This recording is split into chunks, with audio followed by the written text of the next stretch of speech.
ছোট্ট এক নাম, অথচ সেটি নাড়িয়ে দিয়েছে গোটা বিশ্বের প্রভাবশালী নানা রথী মহারথীদের। কারণ এর ভেতরে জমে আছে বহু বছরের অন্ধকার, ক্ষমতা ও প্রশ্ন। অ্যাপস্টাইন ফাইলস এই শব্দযুগল এখন বিশ্বজুড়েই আলোচনার কেন্দ্রে। কিন্তু আসলে কি এই ফাইলস, আর কেনই বা এত গুরুত্ব পাচ্ছে? এনসাইক্লোপিডিয়া ব্রিটানিকায় দেয়া তথ্য মতে আলোচিত এই নামের মূলে রয়েছেন জেফ্রি অ্যাপস্টাইন নামের একজন ধনাঢ্য মার্কিন ব্যবসায়ী, যার বিরুদ্ধে দীর্ঘদিন ধরেই কিশোরী ও অপ্রাপ্তবয়স্ক মেয়েদের যৌন শোষণের গুরুতর অভিযোগ ছিল। 2008 সালে ফ্লোরিডায় প্রথমবার তার বিরুদ্ধে এক কিশোরীকে যৌন নির্যাতনের অভিযোগে তদন্ত শুরু হলেও রাজনৈতিক ও আইনি প্রভাব কাজে লাগিয়ে বড় সাজা এড়িয়ে যান তিনি। কিন্তু ঘটনা সেখানেই থেমে থাকেনি।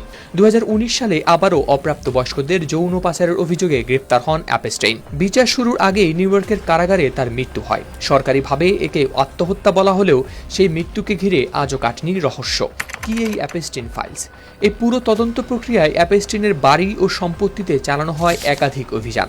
সেখান থেকে উদ্ধার হয় বিপুল পরিমাণ নথি, ইমেইল, ছবি ও ভিডিও। এই নথিপত্রগুলোকেই একত্রে বলা হয় অ্যাপস্টাইন ফাইলস।